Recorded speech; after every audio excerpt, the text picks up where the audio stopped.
अस्सलाम वालेकुम। जैसे कि इस वीडियो का टाइटल बता रहा है कि ये वीडियो है मेरी दिल्ली के विज़िट के बारे में, तो डेफ़िनेटली ये वीडियो बहुत इंटरेस्टिंग होने वाली है। लेकिन साथ साथ मैं आपको ये बता दूं कि इंडिया का विज़िट मैंने किया पाकिस्तानी पासपोर्ट को होल्ड करते हुए, which makes it more interesting, क्योंकि पाकिस्तानी पासपोर्ट होल्ड करते हुए इंडिया का वीज़ा लेना is a big challenge and vice versa. तो इस वीडियो में मैं आपके साथ पूरी टाइमलाइन शेयर करूंगा जर्नी की, वो सारी आपको जगह दिखाऊंगा जो मैंने दिल्ली में विज़िट की, along with the visuals. And उसके साथ हम ये डिस्कस भी करेंगे कि पाकिस्तानी पासपोर्ट को होल्ड करते हुए इंडियन वीज़ा लेने के क्या ऑप्शंस हैं।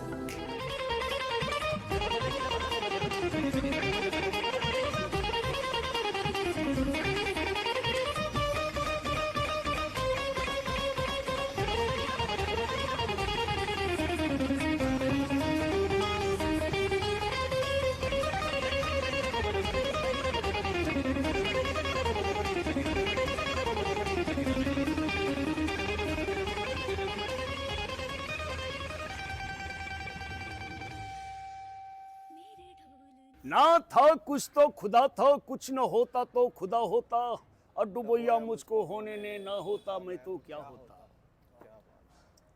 सुभान अल्लाह, सुभान अल्लाह, सुभान अल्लाह।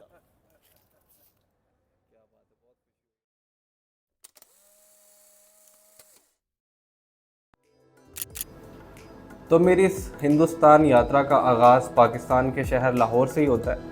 लेकिन उससे पहले मैं आपको अपने बारे में कुछ बता देता हूँ कि मैं एक टूरिज़म कंपनी को ओन करता हूँ और हम पूरी दुनिया में डिफरेंट कंट्रीज़ में ग्रुप टूर्स लेके जाते हैं, जिसमें पाकिस्तान से भी काफ़ी लोग हमें ज्वाइन करते हैं और दूसरे ममालिक से जैसे कि यूके से, ऑस्ट्रेलिया से, यूरोप से लोग हमें आके ज्वाइन करते हैं। एंड मोस्ट रिसेंटली हमने लास्ट दिसंबर में जो इजिप्ट का एक ग्रुप टूर किया था, तो उसमें पहली दफ़ा ऐसा हुआ कि इंडिया से भी कोई पार्टिसिपेंट हमारे ग्रुप में आया। And it was a wonderful experience Indeed. हमने आई थिंक 7 से 8 दिन साथ गुजारे, हमने बहुत सारी जगह इकट्ठे ट्रैवल की। उनका नाम कविता है। And by the end of the tour हमारा एक बहुत अच्छा बॉन्ड डेवलप हो गया था, ना सिर्फ मेरे साथ बल्कि हम सब ग्रुप मेंबर्स बहुत अच्छे जेलिन हो गए थे। तो सबसे पहले तो ये ख़बर मैंने कविता को दी कि मैं इंडिया आ रहा हूँ, क्योंकि वो भी दिल्ली में रहती है। कविता जब इंडिया से आई और उन्होंने हमें इजिप्ट में ज्वाइन किया, तो वो मेरे लिए एक इंडिया से एक ट्रेडिशनल सी शॉल लेके आई थी, जो कि मुझे बहुत अच्छा जेस्चर लगा। अब क्योंकि मेरी बारी थी, मैं इंडिया जा रहा था, तो मैंने भी सोचा कि पाकिस्तान से मैं कविता के लिए कुछ पाकिस्तानी सोवीनियर्स लेके जाऊँ, लाहौर के सोवीनियर्स लेके जाऊँ। अब प्रॉब्लम ये कि मुझे शॉपिंग करने में बहुत प्रॉब्लम होती है, तो मैंने अपनी एक दोस्त से रिक्वेस्ट की लाहौर में कि इस तरह मैं गिफ्ट लेके जाना चाहता हूँ। तो वो मुझे एक बहुत अच्छी शॉप पे लेके गई, जहाँ पे हमें पाकिस्तान के और लाहौर के बहुत अच्छे सोवीनियर्स मिले और कुछ ट्रेडिशनल हमें गिफ्ट्स मिले। हम अपनी स्टोरी का स्टार्ट यहीं से करते हैं। Hi guys, I am Leena, Rao's friend. और राव क्योंकि कल दिल्ली जा रहे हैं, जहाँ पे उनकी बहुत अच्छी दोस्त कविता भी होती है, तो मैंने सोचा कि हम लोग कविता के लिए कुछ पाकिस्तान के लोकल हैंडमेड जो यहाँ की स्पेशलिटी है वो वाले सोवेनियर्स इकट्ठे करते हैं, और उसके लिए मैं राव को लाई हूँ इस शॉप पर। तो चलें।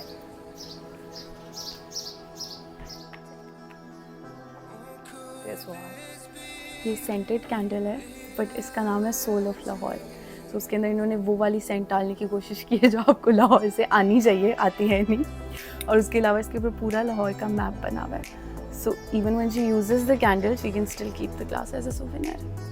आर्ट इंस्पायर्ड ट्रेन लिए हमने कविता के लिए, बिकॉज ये पाकिस्तान में ही बनना स्टार्ट हुआ था। उसके बाद we got here 4 posters Pakistan की म्यूज़िक इंडस्ट्री के legends Mehdi Hasan Sahab, Reshma, Noor Jahan and Aftab Parveen ji, and a cute little diary जिसके ऊपर पाकिस्तान का मैप बना हुआ है। अगर आप ये वीडियो इसलिए देख रहे हो ताकि आपको वीज़ा इन्फॉर्मेशन मिल सके, तो वो भी डेफिनेटली आपको वीडियो में मिलेगी। एक चीज़ मैं आपको बता देता हूँ कि मुझे दिल्ली में टाइम बहुत कम मिला था, उसकी वजह से कुछ रिकॉर्डिंग्स मैंने वहाँ पे की, ऑन स्पॉट खड़े होकर लोकेशंस पे मैंने नरेशन की, और कुछ पार्ट मैंने पाकिस्तान में रिकॉर्ड किया। एंड इसको एक प्रेजेंटेबल फॉर्म में लाने के लिए एक टाइमलाइन बनाई, और उस जर्नी का स्टार्ट हमने लाहौर से किया।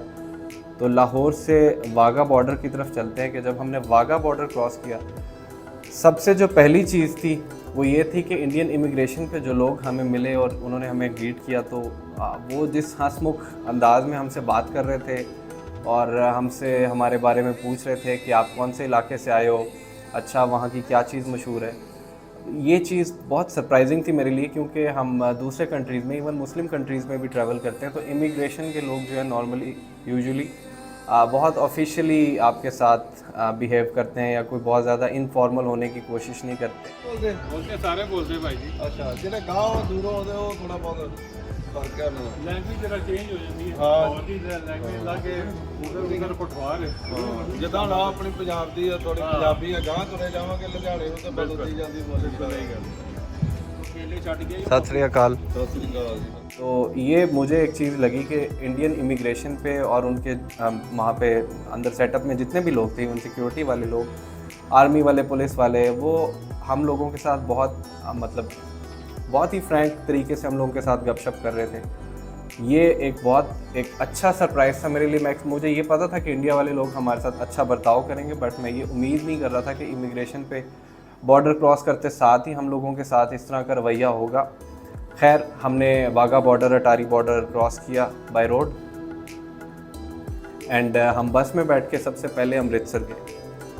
अब अटारी बॉर्डर से अमृतसर जाने में आई थिंक हमें 30 या 35 मिनट्स मैक्सिमम लगे होंगे एंड अमृतसर ट्रेन स्टेशन पे पहुंचने के बाद हम लोगों को वेट करना था कुछ घंटे, क्योंकि अमृतसर से दिल्ली की ट्रेन चलती है रात के टाइम पे, स्लीपर ट्रेन। तो जब हमने कुछ घंटे वहाँ पे स्टे किया तो अमृतसर भी ज़्यादा सिखों का इलाका है, सिखों की ज़्यादा पॉपुलेशन है, उनका हमारा पंजाबी कल्चर ऑलमोस्ट सेम है। तो वहाँ पे भी टाइम किल करने के लिए हम उनके साथ गपशप मार रहे थे, लोग उनके साथ तस्वीरें खींच रहे थे पुलिस वालों के साथ। और बयान करना मुश्किल है कि कितना, कि हमें कैसा फ़ील हो रहा था। हम लोग बिल्कुल सरप्राइज्ड हो गए थे इन सारी चीज़ों के साथ। उसी इंटरेक्शन को हम लोग शुरू से इतना एंजॉय कर रहे थे कि हम लोगों को पता नहीं चला कि हम लोगों ने कितने घंटे वहाँ पे गुजार दिया। आई थिंक हमने 4 से 5 घंटे वहाँ पे गुजारे ट्रेन का वेट करते हुए। लेकिन खैर, जब स्लीपर ट्रेन आई तो फिर हम रात के टाइम उसमें बैठे और फिर हम दिल्ली पहुँचे। आई थिंक 7 से 8 घंटे का सफ़र करने के बाद रिजवान भाई एंटर होने लगे इंडिया में। जाने से पहले क्या फीलिंग्स है? बस बहुत ज़्यादा एक्साइटेड हूँ और इंडिया को देखना चाह रहा था, बड़ी दिली ख्वाहिश थी। तो मैंने कहा कि ये भी अल्लाह भैया ने मेरी ख्वाहिश पूरी कर दी। डर लग रहा? नहीं नहीं, बिल्कुल रिलैक्स हैं। लेट्स सी, आगे देखते हैं कि हमारी जो हमने एक इमेज बनाया था कि इंडिया मेहमान नवाज है। हाँ, मेहमान नवाज है या खूबसूरत है, तो देखें, लेट्स सी। और डिप्लोमेटिक से स्टेटमेंट दिया आपने।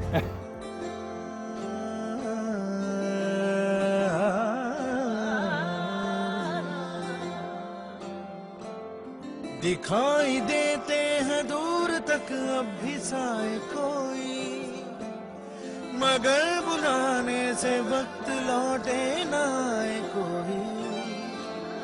चलो ना फिर से बिछाए दरिया, बजाए ढोलक, लगा के मेहंदी सुरीले टप्पे सुनाए कोई। पतंग उड़ाए उड़ाए उड़ाए उड़ाए, पतंग उड़ाए छतों पे चढ़ के मोहल्ले वाले। फलक तो साझा है उसमें पेचे लड़ाए कोई। उठो उठो कबड्डी कबड्डी खेलेंगे सरहदों पर, जो आए रब के तो लौट कर फिर न जाए कोई। नजर में रहते हो जब तुम नजर नहीं आते, ये सुर मिलाते हैं जब तुम इधर नहीं आते। नजर में रहते हो जब तुम नजर नहीं आते, ये सुर बुलाते हैं, ये सुर है अब इस मामूरे में कहते गमे उल्फत असद, हमने ये माना कि दिल्ली में रहें, खावेंगे क्या। अगर मैं अपनी बात करूं तो दिल्ली का नाम सुनते ही जो पहली चीज़ मेरे जहन में आती है कि दिल्ली मिर्ज़ा गालिब का शहर है। मेरे नज़दीक arguably he is the greatest poet of all time, greatest Urdu poet of all time. And जो जगह मैंने आपको इस वीडियो में दिखानी है उसमें शुरुआत फिर हम मिर्ज़ा गालिब के मज़ार से ही करते हैं, जो कि निज़ामुद्दीन औलिया और अमीर खुसरो के मज़ार के बहुत करीब है वो जगह। निज़ामुद्दीन और अमीर खुसरो का मज़ार भी हम इसी वीडियो में कवर करेंगे, बट उसको हम एंड पे कवर करते हैं। लेकिन शुरुआत हम मिर्ज़ा गालिब के मज़ार से करते हैं। अस्सलाम वालेकुम भाई, कैसे हैं? ठीक हैं।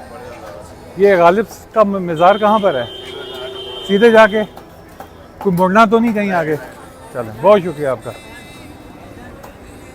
आए हम आपको लेके चलते हैं इस टाइम गालिब के घर पे, और वहाँ पर आपको राव अब्दुल्ला तफसील से उनके बारे में सारी हिस्ट्री वगैरह बताएंगे। तो आए चलें मेरे साथ प्लीज़।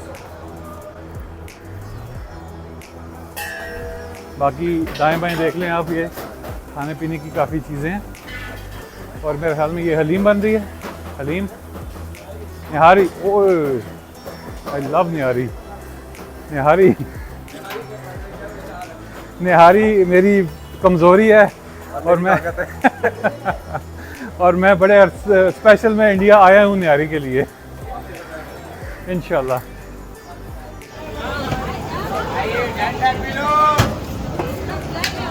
बिरयानी खा लो, लीम खा लो, बिरयानी खा लो, लीम खा लो, बिरयानी खा लो।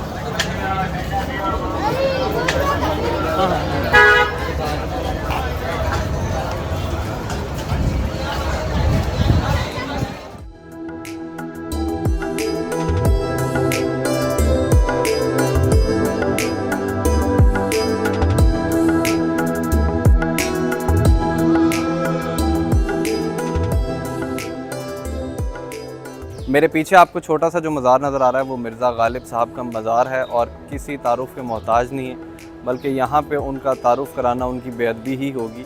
Arguably the greatest Urdu poet of all time.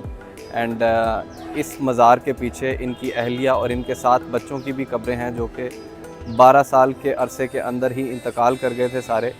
इनके साथ ये जो आपको जगह नज़र आ रही है, इस अहाते के अंदर बहादुर शाह ज़फ़र के पूरे ख़ानदान की कब्रें हैं, जो कि आखिरी मुग़ल बादशाह थे। और मिर्ज़ा गालिब के मज़ार के ऊपर जो आपको बिल्डिंग नज़र आ रही है, ये गालिब अकेडमी है। और ये जो सारा कॉम्प्लेक्स है, इसको निज़ामुद्दीन कॉम्प्लेक्स कहते हैं। यहाँ पे निज़ामुद्दीन औलिया साहब का भी मज़ार है, और अमीर खुसरो का भी उनके साथ ही मज़ार है, जो कि बज़ाते ख़ुद फ़ारसी के शायर थे, और उनको बानी उर्दू भी कहा जाता है। मिर्ज़ा गालिब की रिहाइश बल्ली मारा के मोहल्ले में थी, जो कि यहाँ से तकरीबन 7-8 किलोमीटर के फ़ासले पे है, और चांदनी चौक के करीब है। इसके बाद हम वहाँ जाएंगे और मज़ीद आपको उनकी शायरी भी सुनाएंगे, और उनके बारे में बात भी करेंगे, उनकी हवेली भी दिखाएंगे। फ़िलहाल मैं जाके उनके लिए फ़ातिहा ख़ानी करूँगा, और उसके बाद फिर दिल्ली की कवरेज को कंटिन्यू करेंगे। ये मिर्ज़ा गालिब साहब हैं।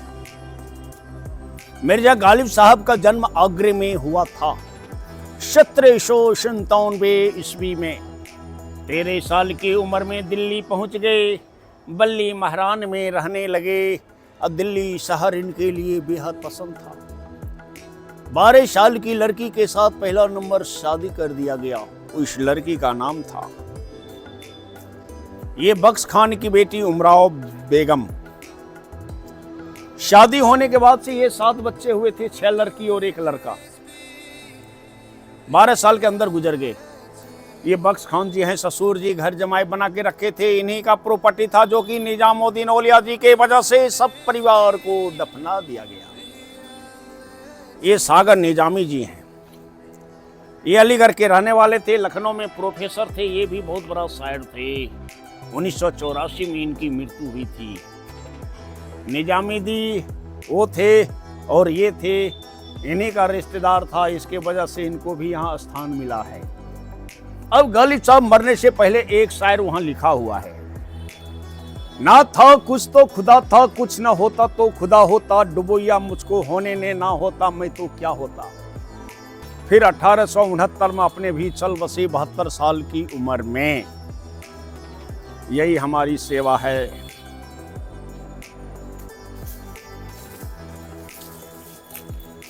पाकिस्तान से आए हैं, इसलिए मैं आपको बता दी।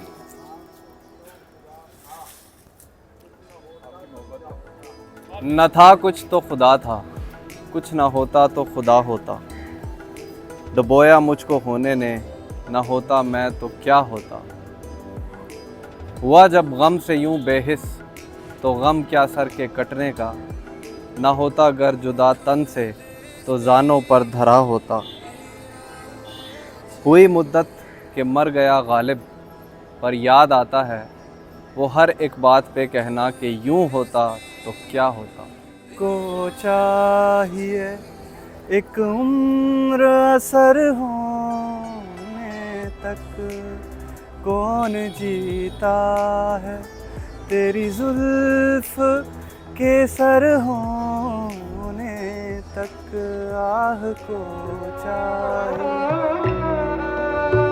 गम हस्ती का असद कैसे हो जुज़ मर्ग इलाज शम्मा हर रंग है अब इस मामूरे में कहते गमे उल्फत असद, हमने माना कि दिल्ली में रहें खावेंगे क्या। और ये दरवाज़ा क्रॉस करके आपको बहादुर शाह ज़फ़र की फैमिली का सारा ख़ानदान जहाँ पे दफन है, आखिरी मुग़ल बादशाह, तो इसी की मुनासबत से बहादुर शाह ज़फ़र का भी एक शेर याद आता है। लगता नहीं है दिल मेरा उजड़े दियार में, किसकी बनी है आलम नापायदार में। उम्र दराज मांग के लाए थे 4 दिन, 2 आरज़ू में कट गए 2 इंतज़ार में। कितना बदनसीब है ज़फ़र दफन के लिए, 2 गज़ ज़मीं भी ना मिली कुए यार में। तो बहादुर शाह ज़फ़र साहब का जो मकबरा है वो दिल्ली में नहीं है। उनको जब कैद में लेके गए थे अंग्रेज़ तो रंगून लेके गए थे, और जब उनकी वफ़ात हुई थी तो उसी वजह से उनको वहीं रंगून में ही दफना दिया गया था। तो ये बिल्कुल शायद उनके आखिरी दिनों का लिखा हुआ कुछ कलाम है, जिसको मैं दोबारा रिपीट करता हूँ। कितना बदनसीब है ज़फ़र दफन के लिए, 2 गज़ ज़मीं भी ना मिली कुए यार में। दार सबको लाल किले में कत्लेआम कर दिया था अंग्रेज़ों ने। बहादुर से जफ़र छिपे रूप में ला करके यहाँ दफना रहे थे। ब्रिटिश के जवान को मालूम हो गया इनको पकड़ने के लिए आ गए। ये भागकर हिमाऊ मकबरा का पीछे जाके छिप गया, वहाँ से इनको पकड़ लिया और रंगून लेके चले गए। वहीं 2 गज ज़मीन मिला दफन करने के लिए। एक ग्रेव जो देख रहे हैं, इस ग्रेव में कौन सा मेल और कौन सा फीमेल है ये मैं आपसे जानना चाहता हूं। ये जो है ऊपर जो देख रहे हैं डंडा की तरह जो देख रहे हैं उसका नाम है कलमदान। ये कलमदान जो है जिसमें रहेगा मेल रहेगा, जिसमें कलमदान नहीं रहेगा फीमेल रहेगा। जैसे उधर पीछे देखिए तख्ती है, फ्लैट है। अब देखिए इनका नाम है मिर्जा अजीज कोका। ये अकबर का सौतेला भाई, जमुना में डूबने से भी जान बचाए थे अकबर को। 13 साल की उम्र में अकबर जब बादशाह बन गए तो इनके ऊपर मेहरबान हो गए। जयपुर, बिहार, दिल्ली का गवर्नर बना दिया गया। ये नहीं रहते तो अकबर बादशाह नहीं बनते। कुछ दिन के बाद से मनमानी करना शुरू कर दिए। जब मनमानी करना शुरू कर दिए तो अकबर को अच्छा नहीं लगा। एक दिन यही बीच में जो है इनके ननिहाल में सूखाग्रस्त हुआ। विदेश में पैकेज पर पैकेज भेजना शुरू कर दिया। फिर भी अकबर आकर के समझाया कि भाई जी ऐसा गलती अब मत करो, भारत का चीज़ भारत में ही रहने दो। ये बागी हो गए, तू है कौन, बादशाह मैं हूं, चल यहां से। उनको रपेट दिया गया। अकबर भागते हुए मान सिंह के पास जयपुर पहुंच गया। जयपुर में उनको ऑर्डर दे दिया कि जाओ हमारे साथ इस तरह का व्यवहार किया है, आप जाकर के उससे फैसला करो। 64 दिन तक युद्ध चला, तभी ये 64 खंभा बना।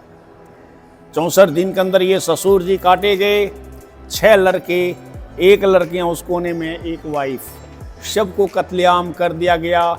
खलनायक जो बचे थे 64वां दिन इनका भी कत्ल हो गया और इसी के अंदर में सब परिवार को स्थापित कर दिया गया।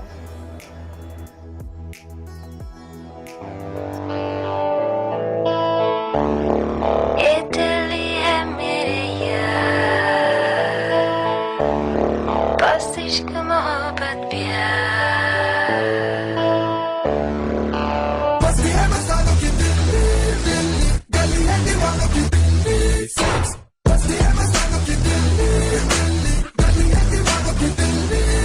दिल्ली जो है ना दिल वालों की है, जहाँ दिल आया वही जगह बना लेते हैं। Imagine les cadres, un paysage qui te submerge, pas à pas tout pénétrer dans cette atmosphère. Elle qui te sert, qui t'aspire. Toi, tu regardes qui t'inspire.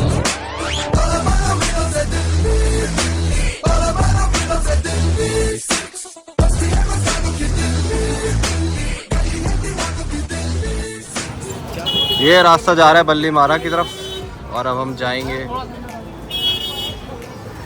Mirza Ghalib के घर। तो भाई चांदनी चौक से हम आगे आ गए हैं बल्ली मारा वाले मोहल्ले की तरफ और अब हम जा रहे हैं मिर्ज़ा गालिब की हवेली की तरफ और रास्ता आपको दिखाते हैं।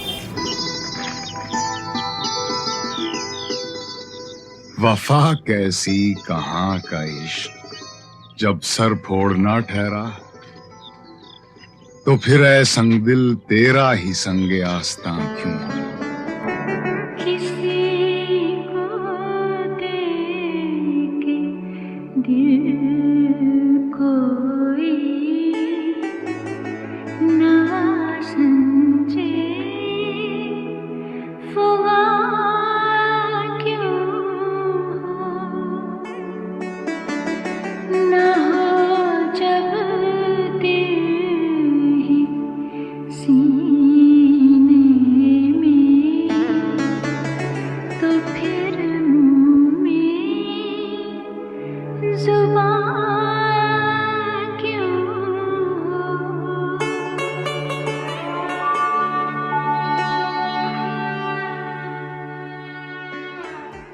एक्चुअली इस हवेली में ना गालिब ने अपना आखिरी वक्त गुजारा था, आखिरी 9 साल यहीं गुजारे थे।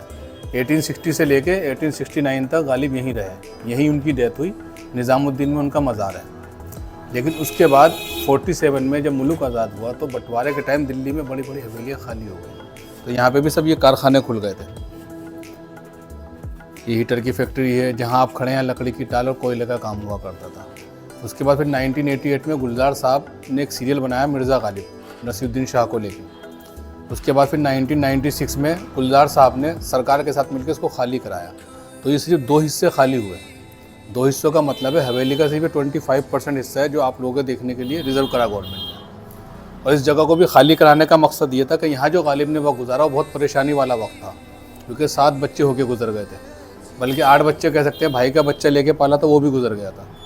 दूसरा, अंग्रेज़ी हुकूमत आ गई थी, जो बहादुर शाह जफ़र के दरबार से वजीफ़ा मिलता था वो अंग्रेज़ों ने बंद कर दिया था।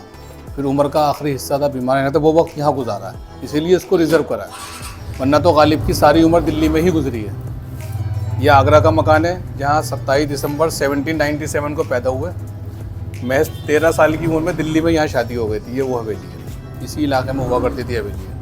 मतलब इसके बाद सारी उम्र दिल्ली में ही गुजरी, लेकिन यहाँ आखिरी वक्त गुजारा था, इसीलिए इसको रिज़र्व करा है। बाकी एक स्कूल है ये, यहाँ पढ़ाने की गालिब को ऑफ़र आई थी कि बच्चों को पर्शियन पढ़ाइए।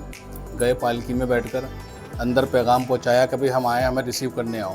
प्रिंसिपल ने मना कर दिया कि भाई रिसीव करने नहीं आ सकते, आप नौकरी के लिए आएँ, तो दरवाजे से ही वापस हो गए। ये स्कूल आज भी एज इट इज़ ऐसा ही है। उस टाइम इसका नाम दिल्ली कॉलेज हुआ करता था। आज़ादी के कुछ साल के बाद फिर इसका नाम पड़ा जाकिर हुसैन कॉलेज। आज की तारीख में कॉलेज भी अलग बिल्डिंग में शिफ्ट हो गया, स्कूल है इंटर तक, यंग डॉल्बी स्कूल। और यही वजह है जो यहाँ पे ओरिजिनल कुछ भी नहीं है सिवाय इन दीवारों के। हालांकि इनमें भी रेनोवेशन का काम हुआ किसी हद तक, लेकिन कुछ हिस्से ओरिजिनल हैं, कुछ रेनोवेट हुए हैं। इसी तरह ये कपड़े हैं, आप देखेंगे ये भी सैंपल के हैं। इनके वाइफ के कपड़ों का सैंपल है, इधर गालिब के कपड़ों का सैंपल है। और ये 4 किताबें हैं, 2 इधर रखी हैं, 2 उधर रखी हैं। ये गालिब के हाथ की लिखी हुई नहीं है, शायरी गालिब की है। और कातिब लिखते हैं ना, कातिब के हाथ की लिखी हुई है, शायरी गालिब की है, लेकिन है उसी टाइम की पुरानी है। देख लीजिए, बाकी उधर आएंगे उधर आती। मौत का एक दिन मायून है, नींद क्यों रात भर नहीं आती। और आगे आती थी हाले दिल पे हंसी, अब किसी बात पर नहीं आती। और हम वहाँ हैं जहाँ से हमको भी कुछ हमारी खबर नहीं आती। हम मरते हैं आरज़ू में मरने की, मौत आती है पर नहीं आती। और काबा किस मुँह से जाओगे गालिब, शर्म तुमको मगर नहीं आती।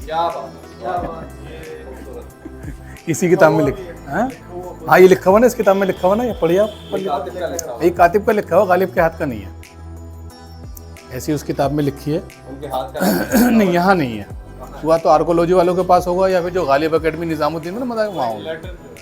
ये लेटर है जी, उनके हाथ का है। ये बाकी इंग्लिश और हिंदी में ट्रांसलेट किया गया है। अच्छा, ये ओरिजिनल टेक्स्ट है जो उन्होंने अपने हाथ से लिखा। ये जब बहुत परेशानी वाले हालात थे 1864 में, उस टाइम लिखे थे इन्होंने, क्योंकि आखिरी वक्त पे ये नवाब रामपुर के दरबार से जुड़े थे, जहाँ से इनको वजीफ़ा बन गया था।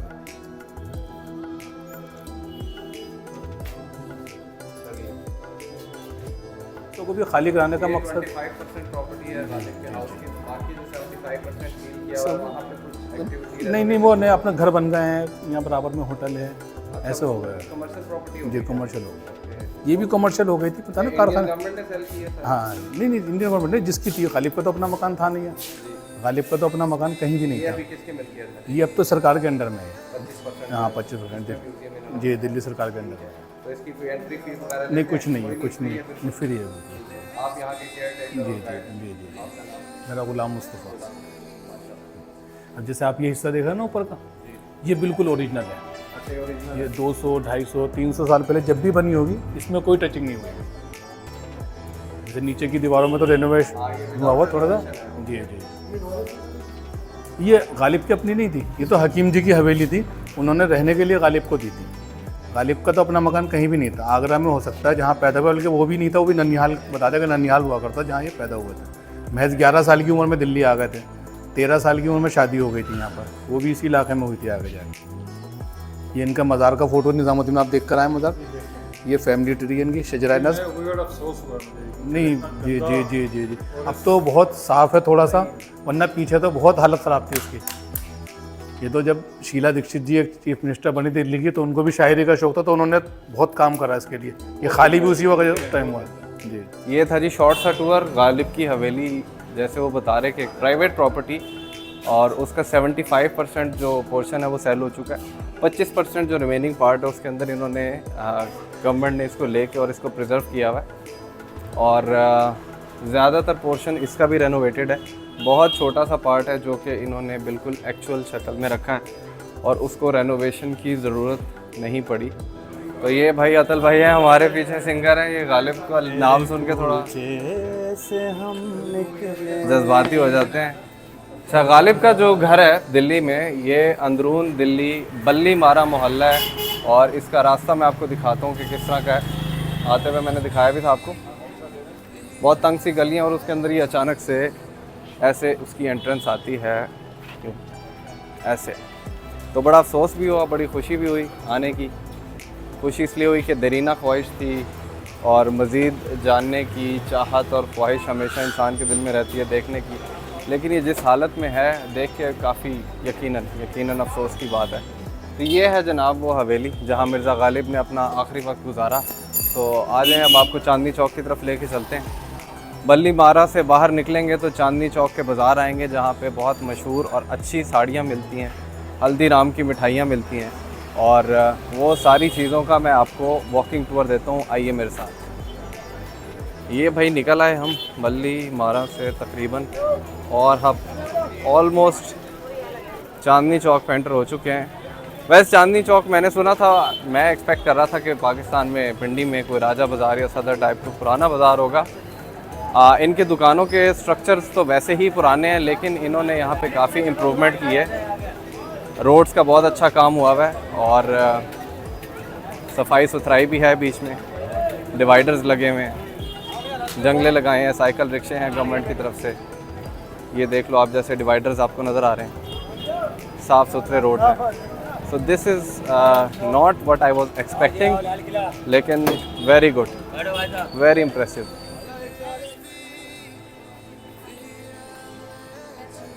ये जनाब चांदनी चौक है, और इसका मैं अभी एक क्विक सा वॉकिंग टूर बना रहा हूँ, और उसकी रीज़न ये है कि अभी हमारे पास टाइम बहुत शॉर्ट है। हमारे पास कल का दिन है, शायद हम मोस्ट प्रोबेबली हम इधर दोबारा विज़िट करेंगे, और इसको काफ़ी हमें टाइम मिलेगा, 3 से 4 घंटे।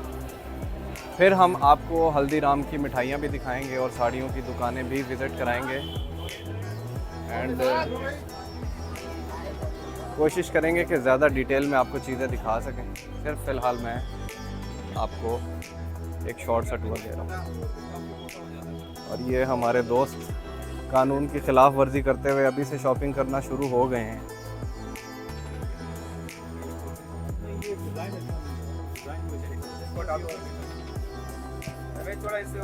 भाई कोई महंगी साड़ी दिखाओ इनको, बहुत पैसे हैं इनके पास। तू ही देगा, मैं तो नहीं दूंगा भाई।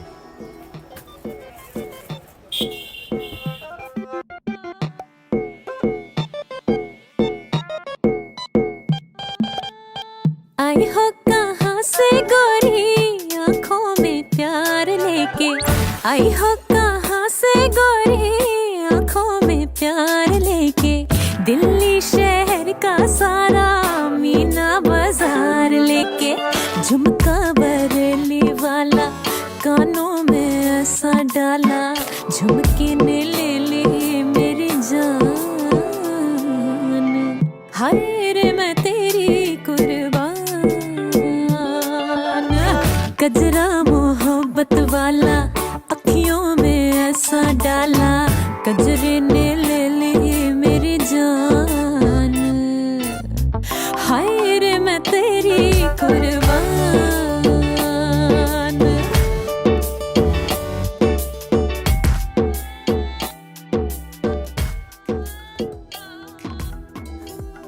हेलो, क्या हाल है? ठीक हो यार? लम्बा ये देखो वीडियो अभी तक चल रही है। Oh sorry.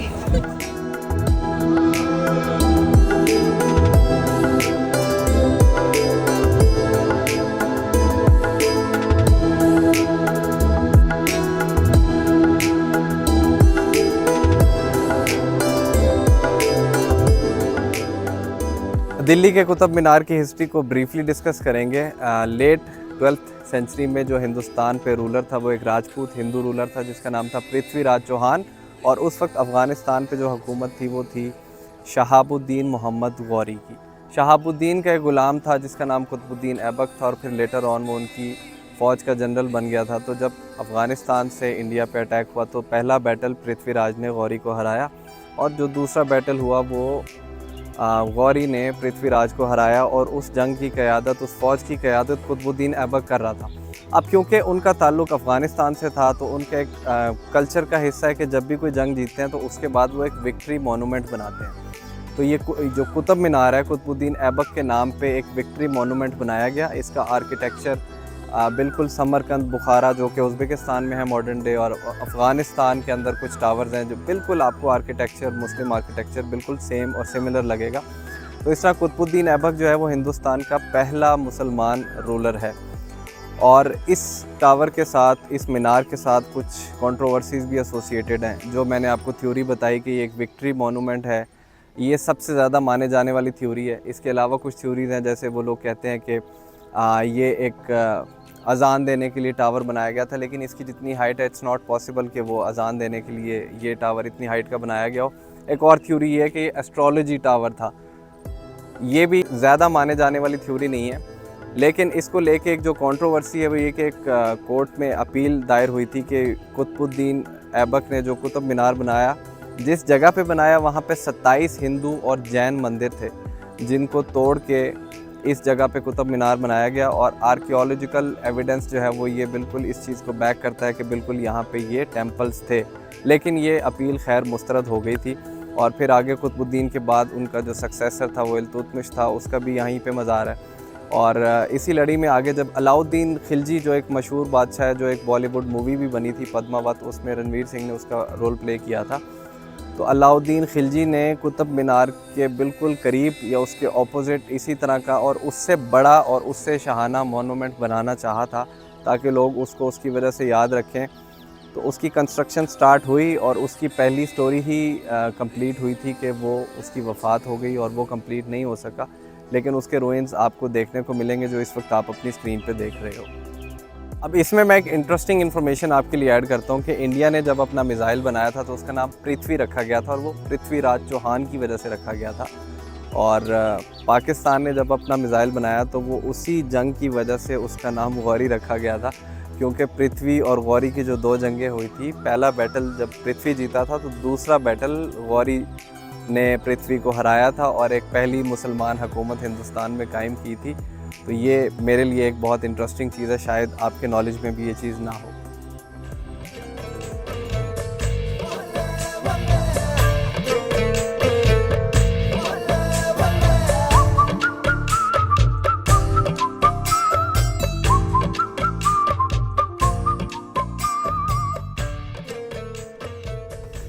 मैं राव को अपनी फ्रेंड हिबा की तरफ से जानती हूँ। हिबा मैंने और मिनाल ने एक ट्रिप किया था इजिप्ट का, जो राव के ग्रुप ने ऑर्गेनाइज़ किया था। और उस ट्रिप के दौरान हमें ना ही इजिप्ट देखने को मिला, बट हमें राव को भी जानने का मौका मिला। And I am so thrilled, I am so excited, I am so dilated that I could meet Rao and learn about history, but also learn a lot about your country and culture, which we have a shared history. And abhi he's on a short trip to Delhi, and thankfully we could meet. We could spend some time and go around the city. So it was a nice short trip, but I hope and I really pray that next time when you all come, it's a longer trip and we get to go to more places. So thank you. I should have said namaste. क्या करूँ? नमस्ते कैसे? नमस्ते नमस्ते हम आदाब बोलते हैं यहाँ पे। आई विश कि हम ज़्यादा देर के लिए मिल पाते, लेकिन अब क्या करें। चलो अपने घर वालों को भी सलाम देना, दीदी को भी दे देना। और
तो निज़ामुद्दीन औलिया की दरगाह से वॉकिंग डिस्टेंस पे एक जगह है जिसको कहते हैं हुमायूं का मकबरा, जहाँ पे मैं इस वक्त खड़ा हूँ।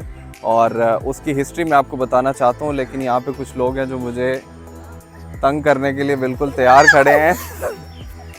हाँ, क्या मतलब है इस बात का? कौन हो तुम लोग? अपना इंट्रोडक्शन तो दो भाई। ये हमारे इंडिया से नए सब्सक्राइबर हैं। जैसे इमरान खान कहता था ना कि मेरे वोट अभी छोटे हैं। ठीक है, तो 18 साल बाद मैं भी इंशाल्लाह बहुत बड़ा यूट्यूबर बनूंगा और ये मेरे सब्सक्राइबर्स होंगे। ठीक है, पहले सब्सक्राइबर्स इंडिया से जो होंगे ना वही होंगे। ठीक है, कहाँ से आए हो आप लोग? यूपी से आए हो? आपको पता है ये कौन सी जगह है? अच्छा, बताओ उसके बारे में कुछ। नहीं, वैसे कोई शाहरुख खान का भाई है, चचा है, क्या है मतलब? अच्छा, मैं बताऊँ आपको? इधर आओ, इस तरफ आओ, दो इधर आ जाओ, बाकी तीन इधर आ जाओ। हुमायूं एक बादशाह था, ठीक है, और उसके अब्बू का नाम था ज़हीरुद्दीन बाबर। ठीक है, ज़हीरुद्दीन बाबर का ताल्लुक़ था अफ़गानिस्तान से, और उसमें एक जगह थी फ़रगाना वैली। वो फ़रगाना वैली आज जो नए कंट्रीज़ बन गए हैं उनमें उज़्बेकिस्तान के अंडर आता है। उज़्बेकिस्तान एक छोटा सा कंट्री है, तो एक्चुअल में वो लोग वहाँ से बिलोंग करते थे। और उस वक्त लेट 15th सेंचुरी में यहाँ पे जो रूलर था वो भी मुसलमान था, उसका नाम था इब्राहिम लोधी। ठीक है, ज़हीरुद्दीन बाबर ने अफ़गानिस्तान से निकल के इंडिया पे अटैक किया था, उनको हराया था, और फिर यहाँ पे जब उन्होंने सल्तनत कायम की थी तो वो पहला मुग़ल किंग था। तो मुग़ल सल्तनत ज़हीरुद्दीन बाबर ने यहाँ पे इस्टेब्लिश की थी। फिर ज़हीरुद्दीन बाबर का आगे बेटा था जिसका नाम था हुमायूं, और हुमायूं जब जवानी के मेरी तरह आतिश जवान था तो उस वक्त वो बहुत बीमार हो गया था, और बिल्कुल मरने के जब करीब हो गया था तो उसके अब्बू ज़हीरुद्दीन बाबर ने एक दुआ मांगी थी कि काश मेरी ज़िंदगी मेरे बेटे को लग जाए और इसकी बीमारी मुझे मिल जाए। तो वो दुआ कबूल हुई और विदिन 7 to 10 डेज़ उसका बाप जो है वो बिल्कुल मौत के करीब चला गया और बेटा उसका सेहतयाब हो गया। फिर जब ज़हीरुद्दीन बाबर का इंतकाल हो गया तो हुमायूं ने मुग़ल सल्तनत को मज़ीद स्ट्रॉन्ग किया, कंसोलिडेट किया और उसकी एक्सपेंशन भी की, और यहाँ पे जब हुकूमत की और मुग़ल सल्तनत को एक्सपेंड किया, उसके बाद 1556 में उसकी डेथ हुई। और उसकी डेथ के बाद उसकी जो वाइफ थी जिसका नाम आई थिंक हमीदा बानो बेगम था, उसने उसके लिए ये मकबरा बनाया था। ये उसकी वाइफ ने बनाया था। उसकी वाइफ जो है वो बहुत अमीर थी ना, यूपी से थी ना तुम्हारी तरह, तो उसके पास बहुत पैसे थे उसके पास। तो तुम्हारे पास हुमायूं भी कहाँ है?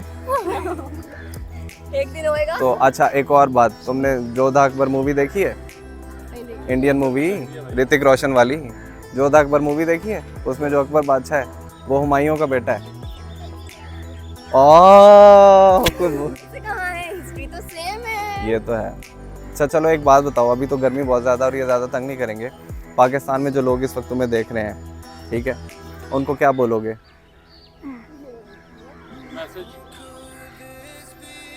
हंस के दिखा दो बेशक उन्हें।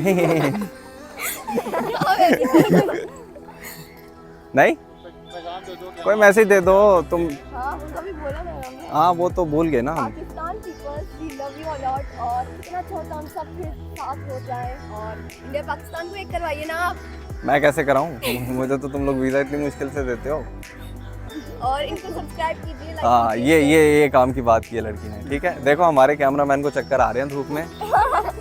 अब हम अगली जगह पे जाएंगे और अब हम यहाँ से रैप अप करेंगे। और तुम लोगों से बहुत अच्छा लगा मिलके। वो जो मैंने तुम्हें लाखों रुपए दिए वो दिखाओ ज़रा कैमरे में। ये दिखाओ, 100 रुपए। ये दिखाओ। इसकी कोई ये तुमने स्पेंड नहीं करने। ये जो 100 का नोट है ना, ये पाकिस्तान का नोट है। ये खर्च नहीं करने सारी ज़िंदगी। जब तुम बिल्कुल जब वो छोटे छोटे पोते पड़पोते और पड़पोते हो जाएंगे ना, उनको बताना कि इंडिया से वो पाकिस्तान से आया था। ये हमारी एक याददाश्त है कि हम यहाँ पे मिले थे, हमने तस्वीरें ली थी, हमने बातें की थी, हमने एक दूसरे को सब्सक्राइब किया था। ये उसकी मेमोरी है। और आप तो नहीं भूल जाएंगे हमें पाकिस्तान जाकर? ये गलत बात है। मैं कोशिश करूँगा कि भूल जाऊँ, नहीं लेकिन बहुत मुश्किल है तुम लोगों को बोलना। क्या बात है तुम लोग। मैं अब इस तरह क्या करूँ? छोटी छोटी बच्चियाँ जो हमारे घर में ऐसे होती है ना, मैं उनके सरों पे हाथ नहीं ऐसे ऐसे करके छोटे छोटे थप्पड़ मारता हूँ सबको। ठीक है चलो चले, चलो चलो चलो चलो आ जाओ।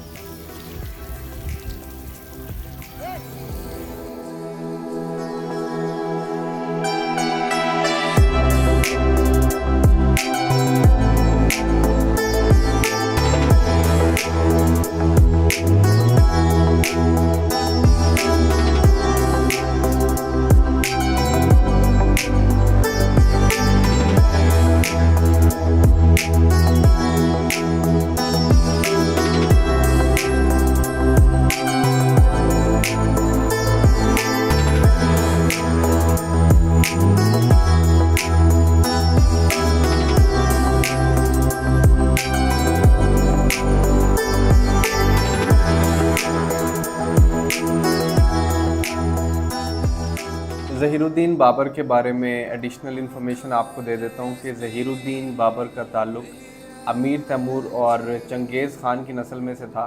और 1526 में पहली पानीपत की जंग हुई थी, जहाँ पे ज़हीरुद्दीन बाबर ने हिंदुस्तान के बादशाह इब्राहिम लोदी को शिकस्त दे के मुग़ल सल्तनत कायम की थी और इस तरह वो हिंदुस्तान में पहला मुग़ल रूलर बना था। लेकिन उसी वक्त दिल्ली के तख्त पे एक और बादशाह की नज़र थी और वो भी इंडियन हिस्ट्री का बहुत बड़ा नाम है और उनका नाम है राणा सांगा, जो कि एक राजपूत रूलर थे और मेवाड़ के वो राजा थे।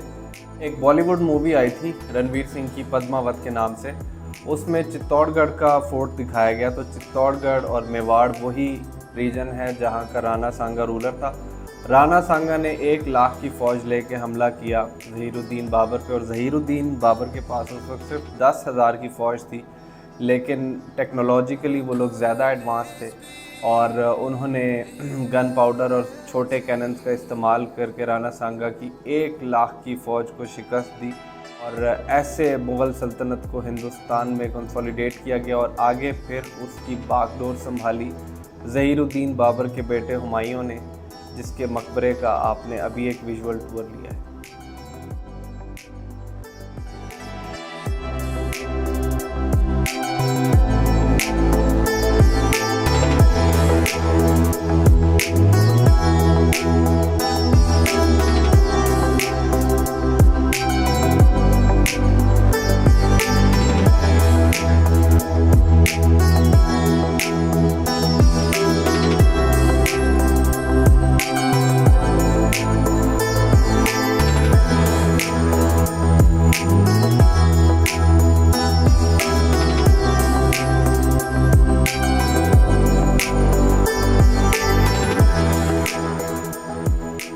पुरानी दिल्ली की जामे मस्जिद में मैं आ चुका हूँ, लेकिन इंटरेस्टिंग बात आपको बताऊँ कि इस मस्जिद का नाम जामे मस्जिद नहीं है। इस मस्जिद का एक्चुअल नेम है मस्जिद जहानुमा। जहानुमा उर्दू ज़ुबान का एक लफ्ज़ है जिसका मतलब है जहान का ज़ाहिर होना। इंग्लिश में अगर आप इसका मीनिंग देखते हैं तो दुनिया की रिफ्लेक्शन भी आप इसको कह सकते हो। इसकी रीज़न शायद ये है कि इस मस्जिद का साइज़ बहुत बड़ा है, शायद इसकी वजह से इसको जहानुमाई के साथ एसोसिएट कर दिया गया। बहरहाल ये मुग़ल बादशाह शाहजहां ने बनवाया था 1650 में और 6 साल में इसकी कंस्ट्रक्शन कंप्लीट हुई थी। 1656 में इसकी ओपनिंग हुई थी और शाहजहां की बेगम मुमताज़ की जब वफ़ात हुई थी उसके बाद शाहजहां ने मुग़ल सल्तनत का कैपिटल आगरा से दिल्ली की तरफ शिफ्ट करने का मंसूबा बनाया और जब दिल्ली की तरफ कैपिटल को लाया गया तो एक पुरानी दिल्ली का जो इलाका है जिसको अंदरून दिल्ली कहते हैं उसको शाहजहानाबाद, शाहजहां बादशाह के नाम पे कहते हैं और उसी इलाके के अंदर ये एक बड़ी जामे मस्जिद बनाई गई थी। बिल्कुल, तो आपने जामे मस्जिद के जो शॉट्स देखे उससे आपको भी आइडिया हो गया होगा और मैं भी आपको बता देता हूँ कि इसका स्ट्रक्चर एग्जैक्टली लाइक बादशाही मॉस्क है लाहौर वाली। और क्योंकि दोनों ही मुग़लों की बनाई हुई चीज़ें हैं तो उनका आर्किटेक्चर बिल्कुल सेम टू सेम है। और आई होप कि छोटा सा विजुअल टूर आपने एंजॉय किया होगा इस मस्जिद का। अब जो आ गई असल बात, रिजवान भाई जी, अब आ गई असल बात कि हमने दिल्ली की निहारी के बारे में बहुत कुछ सुन रखा है। अतल भाई, रिजवान भाई और ये भाई, और हमने अब निहारी के लिए हमने पूरे दिन से कुछ नहीं खाया, सुबह के नाश्ते पे हैं और अभी तक अब यहाँ बिल्कुल कुर्बानी दे रखी है। तो मस्जिद से बाहर निकल के अंदरून वाली गली में जाके अब पहले के पास पहुँचते हैं तो फिर आपको इंशाल्लाह सबसे पहले निहारी को सलाम करते हैं, फिर आपको बताते हैं कैसी लगी।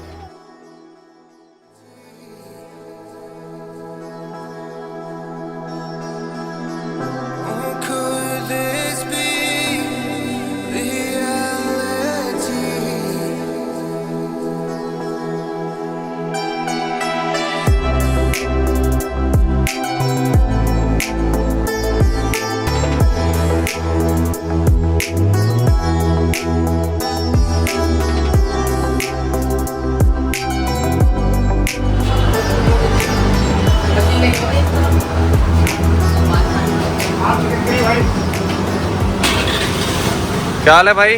चलो आ जाओ, बैठ जाओ। निहारी है निहारी। ये हमारा करीम होटल सन 1913 से है और बादशाही हुकूमत की तरफ हमारा आदमी जाता था पकाने के लिए, हेल्पर या माली वगैरह हमारे जो थे वो जाते थे पकाने के लिए।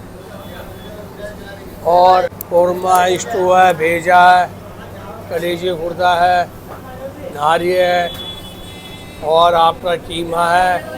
तो भाई करीम होटल की हिस्ट्री ये है कि मुग़लों के टाइम पे उनका जो किचन चलाया करता था जो ख़ानदान, तो उसी नस्ल में से ये 14वीं पुश्त है जो ये होटल चला रही है। इसका नाम है करीम होटल, अंदरून दिल्ली में है। अब सुन रखा है हमने इनके बारे में कि इनके खाने बहुत अच्छे हैं। अब हम यहाँ पे पहुँच भी गए हैं, इनसे बातचीत भी कर ली है और निहारी भी हमने ऑर्डर कर दिया। तो अब खाने के बाद आपको बिल्कुल ऑनेस्ट रिव्यू इसका देंगे। जी, चौथी पीढ़ी चला रही है जी, चौथी पीढ़ी चला रही है। मज़े ही आप खा कर देखना आप।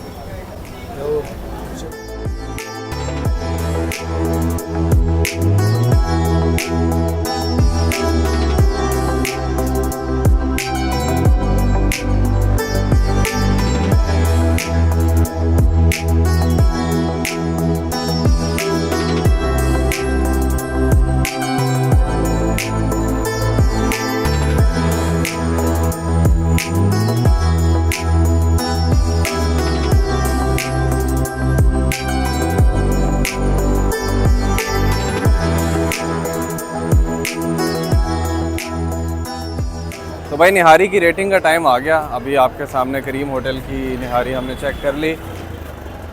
सही वर्डिक्ट आपको दूँ, अच्छी थी, नॉट बैड। आप डिफरेंस ये है कि यहाँ पे बीफ नहीं मिलता, अंडरस्टूड। तो मटन निहारी थी, डुएबल है, आप खा सकते हैं। मैं भी आऊँ तो शायद दोबारा खा लूँ, लेकिन अगर मैं ऑनेस्टली कंपैरिजन करूँ पाकिस्तान और इंडिया के साथ ना, तो लाहौर निहारी में बहुत आगे है। और शायद ये खाने के बाद हम भी जब लाहौर वापस पहुँचेंगे तो सीधा वारिस निहारी लैंड करेंगे।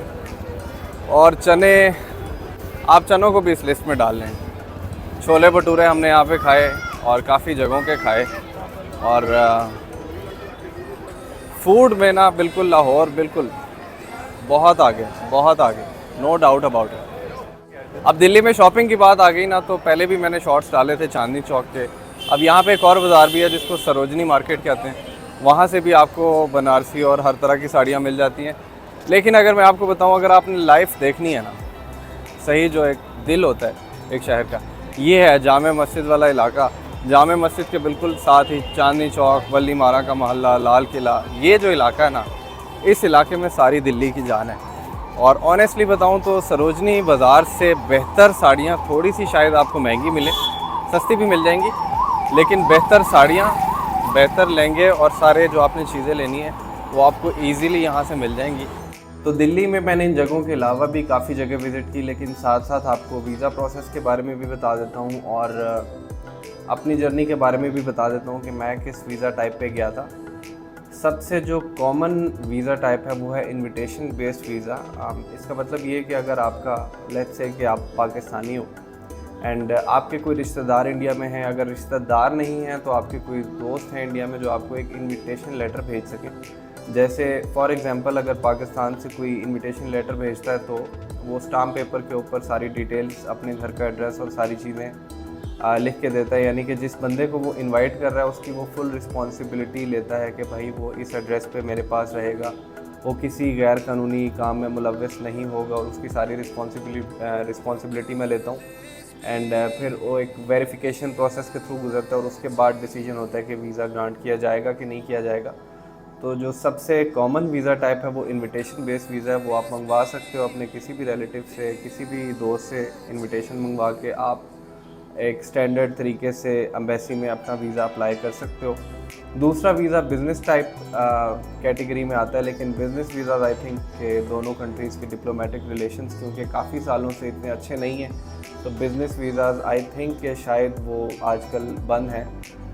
लेकिन एक स्पेशल वीज़ा कैटेगरी होती है जिसमें सबसे अच्छी वीज़ा अप्रूवल रेशो होती है, वो होता है पिलग्रिमेज वीज़ा उसको कहते हैं, उर्दू में उसको कहते हैं ज़ियारात वाला वीज़ा। आप उसकी एग्जांपल है कि जैसे पाकिस्तान से जो लोग इंडिया जाते हैं तो वो कौन सी ज़ियारात पे जाते हैं। पाकिस्तान की जो मिनिस्ट्री ऑफ रिलीजियस अफेयर्स है, यानी कि वजारत मज़हबी अमूर, उनका साल का एक स्केजुअल है, आप अपनी स्क्रीन पे इस वक्त देख सकते हो। साल के अंदर multiple times, at least 6 times Pakistan से एक ज़ायरीन का ग्रुप बना के भेजा जाता है इंडिया। एंड उसमें से कुछ जो है वो दिल्ली के हैं, जैसे कि अमीर खुसरो, जिन पे मैं गया था अमीर खुसरो कोर्स पे। अप्रैल में अमीर खुसरो कोर्स दिल्ली में होता है एंड अक्टूबर में निज़ामुद्दीन औलिया कोर्स दिल्ली में होता है। उसके अलावा आगरा में भी होते हैं कुछ और सिरहन शरीफ में होते हैं। तो डिफरेंट सिटीज़ का स्केजुअल होता है। तो वो आपको सारी इन्फॉर्मेशन या तो मिनिस्ट्री ऑफ रिलीजियस अफेयर्स की वेबसाइट से मिलेगी या फिर आप पर्सनली उनसे कांटेक्ट कर सकते हो, वो आपको अपना स्केजुअल बता सकते हैं। मैंने भी यहाँ पे अपलोड कर दिया है। अब इंडिया से लोग पाकिस्तान इस वीज़ा पे कैसे आ सकते हैं उसका मुझे आइडिया नहीं है, बट आई एम श्योर कि पिलग्रिमेज कैटेगरी में डेफिनेटली उनके भी टूर्स होते होंगे। As per my knowledge Sikh यात्री तो हर साल हम खुद भी देखते हैं कि पाकिस्तान आते हैं, तो उनका स्केजुअल आप लोग अगर इंडिया से देख रहे हो तो आप अपनी किसी कंसर्न मिनिस्ट्री से या अथॉरिटी से आप ये इन्फॉर्मेशन ले सकते हो।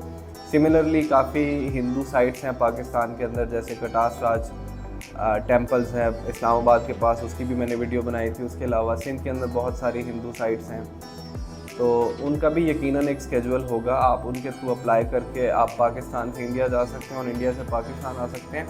लेकिन इस स्पेशल वीज़ा कैटेगरी में आई थिंक कि इसमें लेडीज़ अलाउड नहीं है, फीमेल्स अलाउड नहीं है एज़ पर माई नॉलेज। फिर भी आप इसको वेरीफाई कर सकते हैं। अच्छा, इसमें पाकिस्तान से जाने का प्रोसीजर थोड़ा सा और आपको बता देता हूँ कि जब आपकी मिनिस्ट्री अनाउंस करती है कि हमने एप्लीकेशन लेना ओपन कर दी है, तो आई थिंक कि ऑन एवरेज 1000 से 1200 या 1400 एप्लीकेशंस जाती हैं उनके पास। उसके बाद कुरानंदाज़ी होती है। कुरानंदाज़ी के अंदर वो लोग शॉर्टलिस्ट करके 200 या 250 लोगों को रख लेते हैं और फिर उन 250 या 200 लोगों का वीज़ा अप्लाई होता है।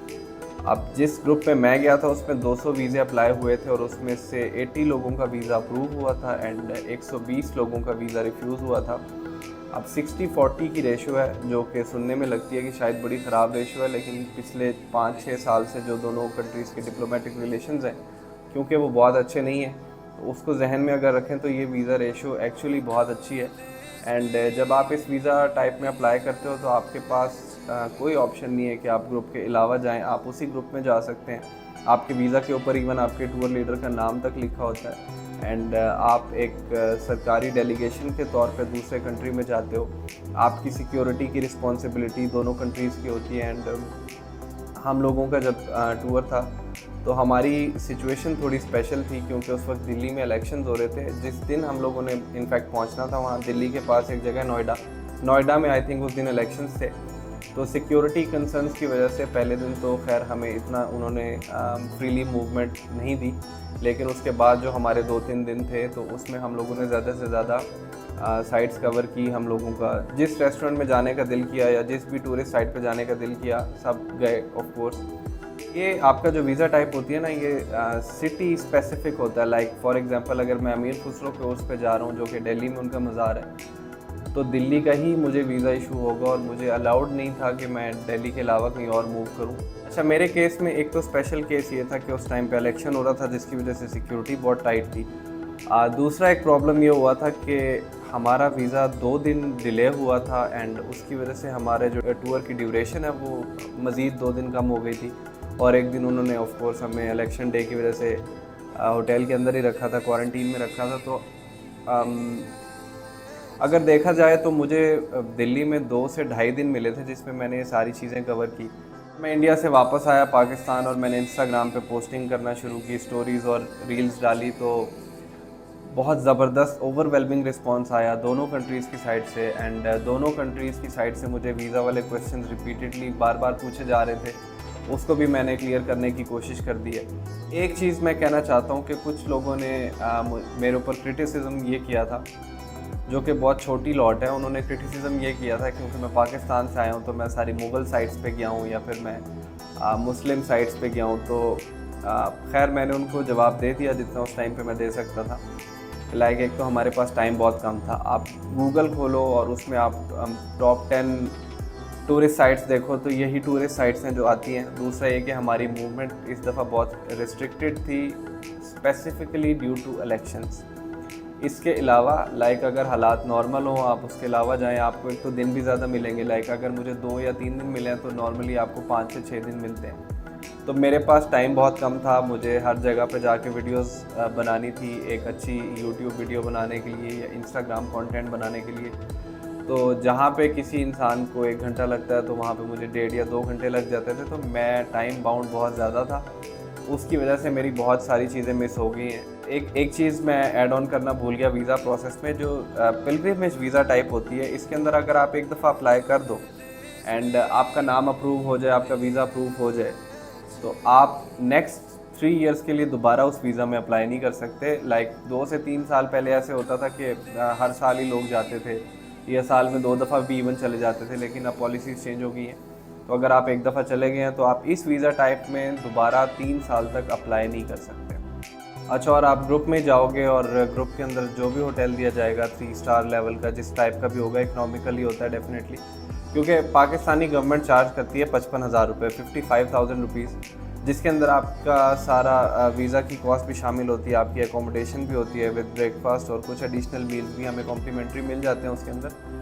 और उसके अलावा आपकी ट्रांसपोर्ट, कम्यूट, सिक्योरिटी अप्रूवल, ये सारी कॉस्ट मिला के 55,000 गवर्नमेंट ऑफ पाकिस्तान चार्ज करती है, जो कि एक्चुअली बड़ी सब्सिडाइज्ड अमाउंट है। तो आप जा रहे हैं ज़ियारत की नीयत से जा रहे हैं तो you should not expect luxury, या अगर आप गवर्नमेंट के पैकेज में जा रहे हो तो आप उम्मीद नहीं कर सकते कि आपको 5 स्टार होटल मिलेगा या आपको इस तरह की कोई फैसिलिटी मिलेगी। तो अगर तो आप इस ओपन माइंड के साथ जाने के लिए तैयार हैं, आप अगर स्पेसिफ़िकली इस मकसद के लिए जा रहे हैं कि मैंने ज़ियारत करनी है या मैंने कोई इवेंट अटेंड करना है, तो फिर आपका फोकस उसी पे होगा, फिर आप बाकी चीज़ों में कंप्लेन नहीं कर सकोगे। अगर आप किसी और फैसिलिटी के साथ जाना चाहते हो तो उसके लिए और वीज़ा टाइप्स हैं जो मैं आपको पहले बता चुका हूँ। आप इन्विटेशन वीज़ा अप्लाई कर सकते हो, आप बिज़नेस वीज़ा अप्लाई कर सकते हो अगर उसका अप्रूवल आपको मिलता है, तो उसमें आपके पास थोड़ी सी फ्लेक्सिबिलिटी होती है, बट इसमें बिल्कुल स्ट्रिक्ट स्केजुअल होगा। जो एकोमोडेशन पूरे ग्रुप की होगी, जो उन्होंने मेंशन करके दी होगी। कहने का मतलब ये है कि फिर आपको वही फॉलो करना है स्ट्रिक्टली। अच्छा, एक चीज़ मैं और इसमें ऐड करना चाहता हूँ। जैसे मैंने आपको पहले बताया कि हमने इमिग्रेशन क्रॉस की, तो इंडियन जो वहाँ पे सिक्योरिटी के लोग थे या इमिग्रेशन पे लोग थे या इवन वहाँ पे जो पोर्टर्स थे बस स्टेशन पे, ट्रेन स्टेशन पे, हमें हर बंदा ही मतलब इतने शौक से मिलता था, हमसे सवाल पूछता था, हम उनसे सवाल पूछते थे। बल्कि मैं उनसे तो अपनी ज़ुबान में भी बोलता था। हम लोग खुद भी माइग्रेटेड हैं इंडिया से, हरियाणा वाली साइड से, तो मैं अपनी मतलब लैंग्वेज में ज़्यादातर बोलने वाले मुझे वहाँ लोग मिल जाते थे। इवन हमारे होटल में जो सिक्योरिटी पुलिस वाले ख़ास तौर पे सिपाही, या वो हम इकट्ठे चाय पीते थे और आपस में गपशप करते थे अपनी ज़ुबान में। तो नो डाउट कि उनका रवैया बहुत अच्छा था हमारे साथ। जैसे कि मैं श्योर हूँ कि कोई भी इंडियन पाकिस्तान आएगा, हम उसकी कैसी मेहमान नवाजी करेंगे, जिस तरह मुझे ये पता है, इस तरह मैं आपको पाकिस्तानियों को ये बता देता हूँ कि वैसा ही रवैया हमारे साथ वहाँ पे किया गया। बट एडिशनली इसमें मैं आपको एक दो वाक़यात सुनाना चाहता हूँ। मैं और मेरे साथ जो रिजवान भाई थे, हम लोग एक रिक्शा हम लोगों ने लिया जामे मस्जिद से, और हमारा प्लान ये बना कि हम लोग जाएंगे इंडिया गेट, और इंडिया गेट से फिर हम जाएंगे आगे निज़ामुद्दीन औलिया की दरगाह, जहाँ पे हम अपने ग्रुप को ज्वाइन करेंगे। रात का टाइम था, तो हम लोगों ने एक रिक्शे वाले से बात की। रिक्शे वाले ने हमें एक अमाउंट बताई, 250 रुपये अलग से। तो वो हम इंडिया गेट लेके गया। रास्ते में हमने उसको बता दिया था कि यार इंडिया गेट पे हमने रुकना है, 5-10 मिनट हम लोग पिक्चर्स लेंगे, उसके बाद फिर हम आगे जाएंगे। उसने एग्री किया था इस चीज़ पे। अब हमारे पास सामान बहुत ज़्यादा था, जो लोगों ने फरमाइशें करके साड़ियाँ, मिठाइयाँ, बहुत सारी चीज़ें मंगवाई हुई थी चांदनी चौक से, तो हमारे पास कोई मतलब 1.25 लाख 1.5 लाख का सामान था उस टाइम पे। तो जब हम लोग रिक्शे में इंडिया गेट पहुँचे तो वहाँ पे तो इतना रश लगा हुआ था, और मेन रोड के ऊपर रिक्शा खड़ा था, जहाँ पे पुलिस वाले भी समटाइम्स रिक्शे वाले हटा देते हैं। तो अब हमें घबराहट ये हो रही थी कि अब इतना सामान हम छोड़ के रिक्शे में जाएं तो किस तरह जाएं, कि मतलब हम किसी पे इस तरह ट्रस्ट कर सकते हैं कि नहीं कर सकते। तो खैर डरते डरते बहरहाल मैंने उनसे बात की, रिक्शे वाले भाई से, कि अभी यहाँ पे रश है, ये ना हो कि हम वापस आएँ तो हम आपको ढूंढ ना पाएँ। थोड़ा इनडायरेक्ट तरीके से मैंने बात की। तो उन्होंने कहा ठीक है, आप मेरा व्हाट्सएप नंबर ले लो, कोई मसला नहीं है। मैंने उनका व्हाट्सएप नंबर लिया और रिक्शे के पीछे जो नंबर प्लेट थी उसकी भी एहतियातन तस्वीर खींच ली। तो बहरहाल हम अल्लाह का नाम लेके चले गए। अब इंडिया गेट अंदर जाने के लिए वो अंडरपास से होते हुए मतलब ठीक ठाक 10-15 मिनट का वो रास्ता था वन साइड का। एक तो टाइम ज़्यादा लग गया वहाँ पर, मतलब अगर हम लोगों ने एक चीज़ उसके साथ डिसाइड किया कि हम 5-10-15 मिनट रुकेंगे और हमारा वेटिंग टाइम ही आधा घंटा या 40 मिनट पे जा रहा है, तो जायज़ बात है कि वो बंदा अपना फेयर चेंज करे, और हमें इस पे कोई कंप्लेंट नहीं होनी थी। बहरहाल हमें खुद आइडिया नहीं था कि हमें अंदर जाने में और वहाँ तस्वीरें वगैरह खींच के आने में टाइम कितना लगेगा। तो जब हम वापस आए तो पहली तसल्ली की बात तो ये कि बंदा उधर ही खड़ा था। दूसरी बात ये कि हमारा on the spot plan change हुआ और हमें एक कैफ़े विज़िट करना था। जामिया मस्जिद के पास एक कैफ़े है, गुंबद कैफ़े उसका नाम है। तो हमने कहा चलो जाते जाते ये भी कर लेते हैं अगर हमारे पास थोड़ा बहुत टाइम है तो उसको बोला हमने कि भाई हमारा एक तो प्लान भी चेंज हो गया, तो आप हमें वापस जामिया मस्जिद के सामने इस कैफ़े पे उतार दो और पैसे बता दो आप कितने एक्स्ट्रा लोगे। तो उस बंदे ने यही बोला कि यार अब मैं आपसे क्या थोड़े बहुत एक्स्ट्रा पैसे लेके मुझे क्या मिलेगा, मतलब आप पाकिस्तान से आए हो, आप हमारे मेहमान हो, इसमें कोई फ़र्क नहीं पड़ता, मैं आपको ऐसे ले जाता हूँ। जो कि बहुत अच्छा जेस्चर था, और उसके मुकाबले में उससे भी बड़ा जेस्चर था कि हम अपना सामान इतना कीमती जनाब उनके रिक्शे में छोड़ के चले गए और वापस आए। वो बंदा बिल्कुल ईमानदारी के साथ वहीं खड़ा था। खैर हमने भी थोड़ा लीप ऑफ फेथ लिया, लेकिन उस बंदे ने कमाल ही कर दिया। और फिर हम जब गुंबद कैफ़े गए तो वहाँ पे एक और वाक़या हुआ। अब आई हैड नो आइडिया कि ये इतना फेमस या इतना वायरल कैफ़े होगा कि यहाँ पे रिजर्वेशन करानी पड़ती है या यहाँ पे वेटिंग लिस्ट होती है। एंड इंसिडेंटली उसी रात को लेट नाइट या अर्ली मॉर्निंग हमने वापस जाना था पाकिस्तान के लिए। तो अब हम वहाँ पहुँचे अपना सामान लेके, तो देखा तो वहाँ पे तो वेटिंग लिस्ट थी। अब मैं सबके सामने जो लोग वेटिंग लाइन में लगे हुए थे उस बंदे को बोलना नहीं चाह रहा था कि भाई आप हमें कोई फेवर दे दो। तो मैं उनके पास गया पर्सनली, जो सारा कुछ हैंडल कर रहे थे उनको मैंने आहिस्ता से जाके बोला कि भाई हम पाकिस्तान से आए हैं, हमें पता नहीं था कि यहाँ पे रिजर्वेशन कराना पड़ती है, तो और आज ही हमारी वापसी है रात को, कि इज़ इट अ पॉसिबिलिटी कि आप हमें कहीं एकोमोडेट कर सकें इस चीज़ में। उस बंदे ने 1 मिनट नहीं लगाया, उस बंदे ने फ़ौरन मतलब ये बात सुनी, उसने कहा ठीक है आप फिक्र ना करें। 2 मिनट बाद उसने हमें बल्कि बोला कि आप अपना सामान इधर छोड़ के चले जाओ, आप ऊपर जाओ आराम से अपना टाइम शाइम लगा के आ जाओ, जितना भी आपको टाइम लगता है। और बाकी लोग फिर ज़ाहिर वेटिंग पे थे। अब हमें अच्छा नहीं लगा कि हम मतलब इस तरह यही बात हो गई कि हम लाइन काट के जा रहे हैं, लेकिन क्योंकि हमारे पास टाइम बाकी बहुत शॉर्ट था और हम उसको मिस भी नहीं करना चाह रहे थे, तो हम ज़्यादा से ज़्यादा रिक्वेस्ट कर सकते थे। हमने रिक्वेस्ट की और उस बंदे ने हाथों हाथ ली और हमारा सामान भी रखा, हमें ऊपर भेजा। हम गए ऊपर, खाना खाया, तस्वीरें बनाई और नीचे आए तो भाई को रिक्वेस्ट की कि आप हमें ऊबर मंगा दो, क्योंकि उनकी लोकल ऐप्स जो उनके पास हैं उनको ही ज़्यादा नॉलेज होता है। तो ऊबर उन्होंने मंगवा दी हमें। अब जब तक वो आ रही थी तो तब तक वो हमारे साथ बंदा गपशप करना शुरू हो गया। तो अब वो बंदा जो था उसकी फैमिली जो थी वो बेसिकली लाहौर से माइग्रेटेड थी, तो वो हमसे लाहौर के सवाल पूछ रहा था, गपशप कर रहा था। फिर वो ये भी कह रहा था कि भाई हमारा भी दिल करता है कि हम लाहौर आएँ, इस तरह घूमें फिरें, आप हमारे मेहमान हैं, दिस एंड दैट। जो भी अच्छी हमारी वो खातिर कर सकता था उस टाइम उसने की। तो within a span of 1 hour like हमें 2 लोग ऐसे मिले, एक वो रिक्शे वाला वो हिंदू था और वो जो कैफ़े का वो रिजर्वेशन मैनेज करने वाला था वो मुसलमान था। ये मेंशन करने का कोई डायरेक्ट मकसद नहीं है, सिर्फ मैं आपको बता रहा हूँ कि हिंदू मुस्लिम जो भी थे, सिख थे, इवन जिस मज़हब के भी लोग हमें मिले, रिगार्डलेस कि उनका रिलीजन क्या था, उन्होंने हमारे साथ इतना अच्छा बर्ताव किया कि मैं जैसे यकीन रखता हूँ कि कोई भी इंडिया से अगर बंदा आएगा या किसी और मुल्क से पाकिस्तान आएगा, हम उसके कैसे मेहमान नवाजी करेंगे, उसकी कैसे खातिर तवाज़ु करेंगे, बिल्कुल वैसे ही हमें ट्रीटमेंट वहाँ पे दिया गया। और ये चीज़ वापस आके मैंने पाकिस्तान में लोगों को बताई, जो कि कुछ लोगों के लिए सरप्राइजिंग थी, कुछ लोगों के लिए ऑन द कार्ड्स थी, लेकिन overall a very very good experience. तो मैं दिल्ली में दरगाह पे आ चुका हूँ हज़रत अमीर खुसरो और हज़रत निज़ामुद्दीन औलिया की। इससे पहले कि हम आपको इन दोनों के बारे में तफसील से बताएं, मैं आपको इस दरगाह का पहले एक वॉकिंग टूर देता हूँ, उसके सराउंडिंग के एरियाज़ दिखाता हूँ और फिर इनके बारे में हम डिटेल से बात करेंगे।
तो दिल्ली में निज़ामुद्दीन औलिया और अमीर खुसरो साहब की दरगाह का एक विजुअल, एक वॉकिंग टूर मैंने आपको दिया।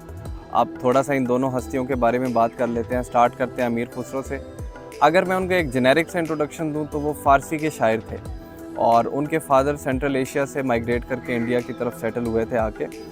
और अमीर खुसरो की ज़िंदगी में 7 हिंदुस्तान के बादशाह थे जिनकी दरबार में वो शाही शायर की हैसियत रखते थे, नोटेबली जिनमें अलाउद्दीन खिलजी का नाम लेना बहुत ज़रूरी है, क्योंकि बॉलीवुड मूवी एक बनी थी जिसका नाम था पद्मावत और रणवीर सिंह ने अलाउद्दीन खिलजी का रोल निभाया था। अब वो रोल सही था गलत था, उसको कैसे पोर्ट्रे किया गया हम उस बहस में नहीं पड़ते, लेकिन ये चीज़ मैं आपको सिर्फ इसलिए हाईलाइट करा रहा हूँ ताकि आप उस कैरेक्टर से रिलेट कर पाओ।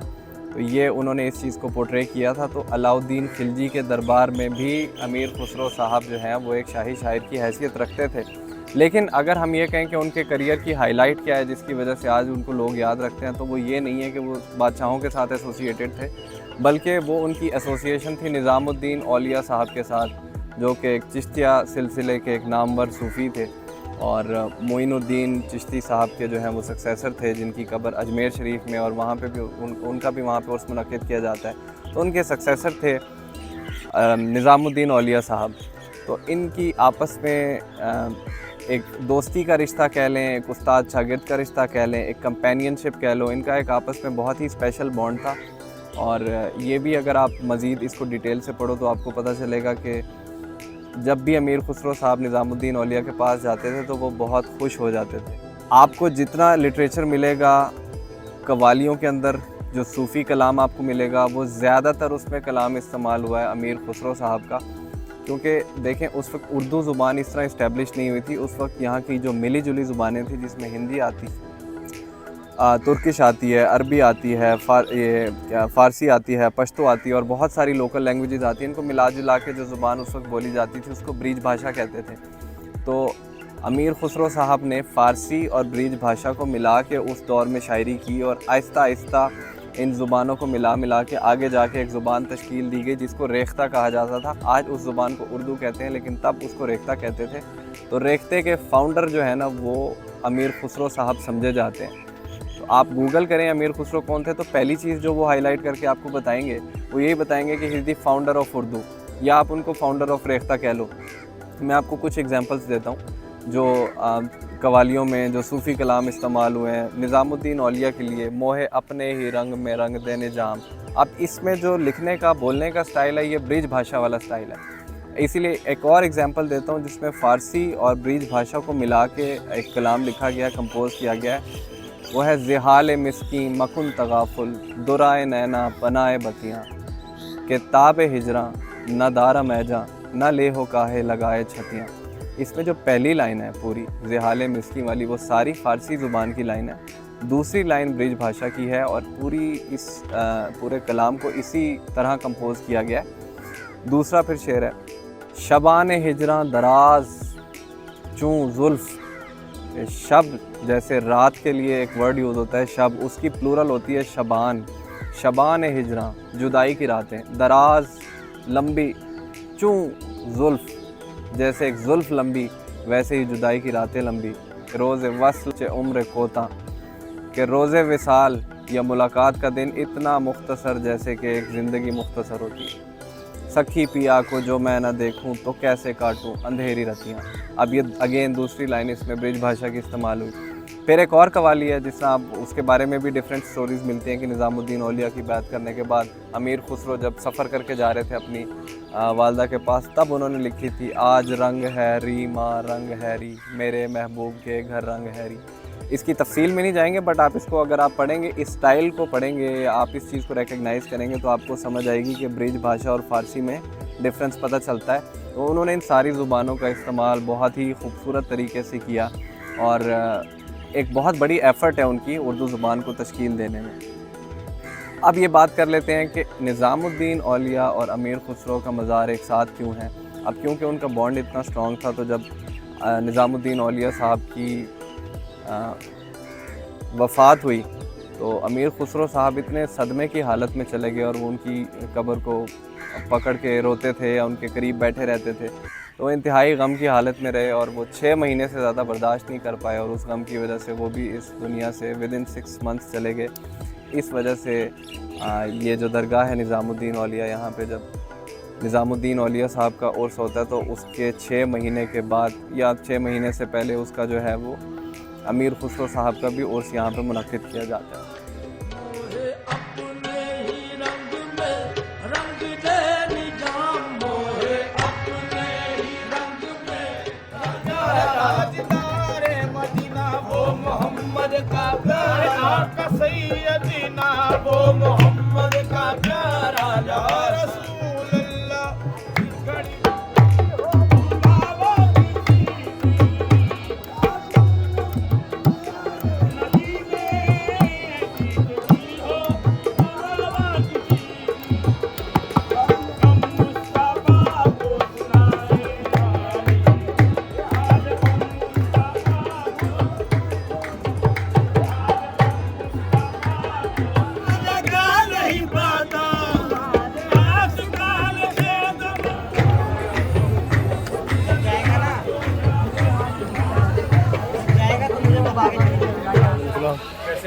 बढ़िया जा रहा है। मोहम्मद ताजुद्दीन। कितने अरसे से हैं यहाँ पे? मेरे पापा रहते थे पहले, कम से कम 50 साल हो गया यहाँ दुकान में। और आपके खाने की क्या नाम बताएंगे? खाने में कबाब है, चावल है, कोरमा है, चिकन है, मच्छी है, सब्जी है, दाल है। और ये कितने आपके 20 साल से आप चला रहे हैं? जी। और यहाँ पर किन लोग, कौन हर लोग आते हैं? जी, हिंदू मुस्लिम सब आते हैं। सब आते हैं जी। हम लोग हज़रत निज़ामुद्दौला महबूब अली के आस्थाने से, इनकी बहन की औलाद, इनके ख़ानदान से हम लोग, हमारी 19वीं पुश्त है।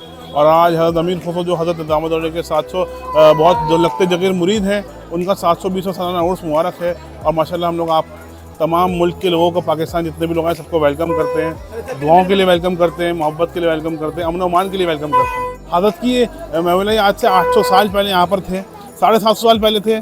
उनकी लाइफ टाइम पीरियड 1235 to 1328 रही है यहाँ पर। और उनकी यौम विलादत यहाँ पे यूपी उत्तर प्रदेश में एक जगह बदायूं वहाँ की है।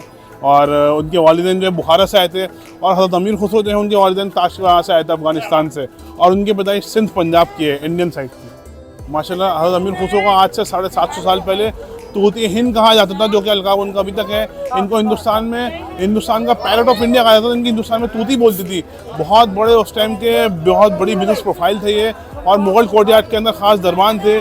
जितनी भी इन्होंने कवाली लिखी है महबूब अली की मोहब्बत में लिखी है, तो इनको हिंदुस्तान में पैरट ऑफ इंडिया के नाम से जाना जाता है। तूती हिंद, हिंदुस्तान की तूती हिंद हैं, मलिकुल शोरा हैं। असल में कवाली की इजाज़त तो कसीदा बुर्दा शरीफ से दी जाती है, सुन्नत रसूलुल्लाह की तरफ से दी जाती है। लेकिन कवाली जो है हुज़ूर महबूब अली के ऊपर शाये हुई, क्योंकि जितनी भी हज़रत ने सवाने, जितनी मोहब्बत ने हज़रत अमीर खुसरो ने महबूब अली की मोहब्बत में लिखी है, तमाम जितनी 90% कवाली हज़रत ने लिखी है।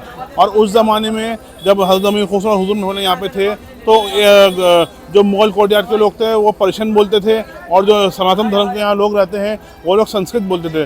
तो आपस में बोलने में परेशानी होती थी, तो हज़रत ने उन दोनों को मिलाकर उर्दू बनाई थी, संस्कृत को और फारसी को मिलाकर। तो ज़्यादातर कवाली पर्शियन में है, संस्कृत में है, और तीसरी कवाली उर्दू में है। ब्रिज भाषा जो है, ये ब्रिज भाषा जो हम लोग हिंदी भी बोली जाती है ना, हिंदी और उर्दू का मिक्स, उसको ब्रिज भाषा बोली जाती है। जी नहीं, इन्होंने ईजाद नहीं की थी, इन्होंने उसका इस्तेमाल किया था। ये लैंग्वेज बाद में लोगों ने मिल के बनाई है इसको, हिंदी और उर्दू को मिला के।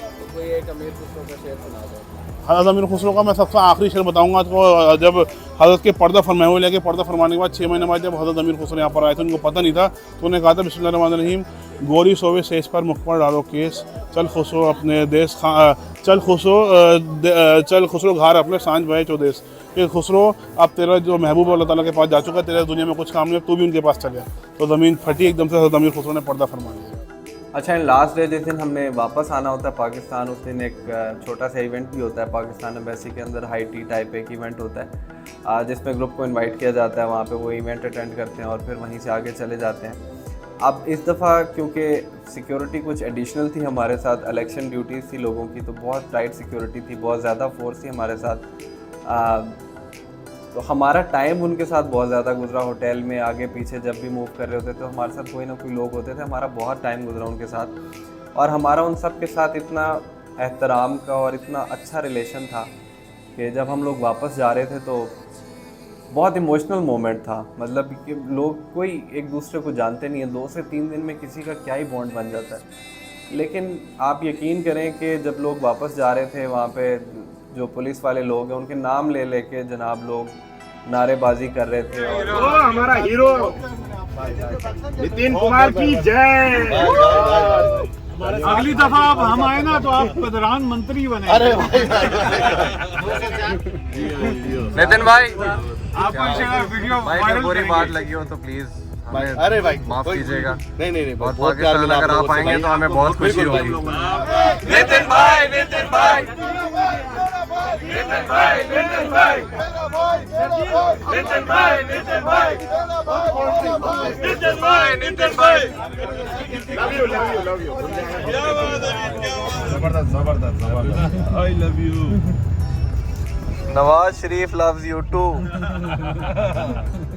इंतहाई मेमोरेबल टूर था हम सब के लिए, और इस चीज़ को मैं जितना एम्फेसाइज़ कर सकता था मैंने कर दिया। अब ये चीज़ आप खुद जब तक एक्सपीरियंस नहीं करोगे, आप शायद तब तक ये बात ना मानो, लेकिन ओवरऑल आउटस्टैंडिंग। ये इसको ऊपर से पहले उतार के खाएंगे।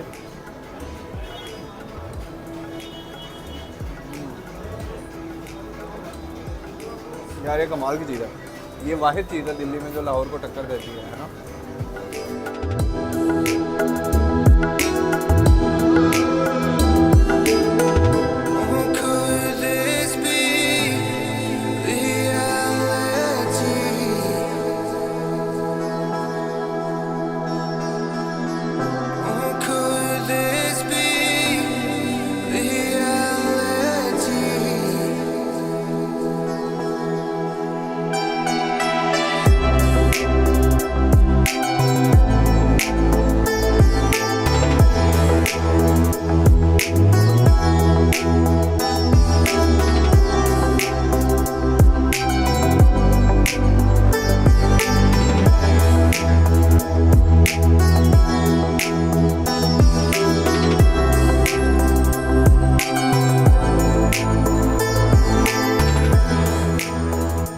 ये मसाइल है तसव्वुफ़, ये तेरा बयान गालिब, तुझे हम वली समझते जो नबादार होता। क्या बात। मीर तकी मीर के बारे में भी जब उसने लिखा था ना, गालिब ड्रामा देखा है ना, उसमें वो फ़कीर मीर का जो गा रहा होता है तो वो रोक के उसको पूछता है कि किसका है, तो उसने बोला भाई मीर तकी मीर दिल्ली के शायर थे। तो उसमें फिर वो एक डायलॉग दिखाया है फिर जिसमें वो खड़े खड़े एक शेर लिखता है, उस उर्दू को रेख्ता कहते थे ना, तो गालिब ने लिखा था रेख्ते के तुम ही उस्ताद नहीं हो गालिब, कहते हैं अगले ज़माने में कोई मीर भी था। बड़ा जिंदा शेर है हाफिज जी। किसका कलाम है ये?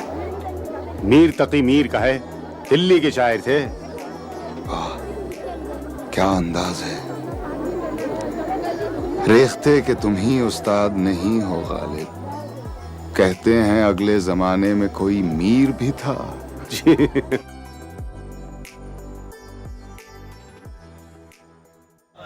जाहिद से मैं हूरों की कहानी, उल्फत है मुझे साये दीवार नबी से, आया है बुलावा मुझे दरबार नबी से, दरबार नबी से, पैगाम सबा लाई है गुलजार नबी से, आया है बुलावा मुझे दरबार नबी से, दरबार नबी से।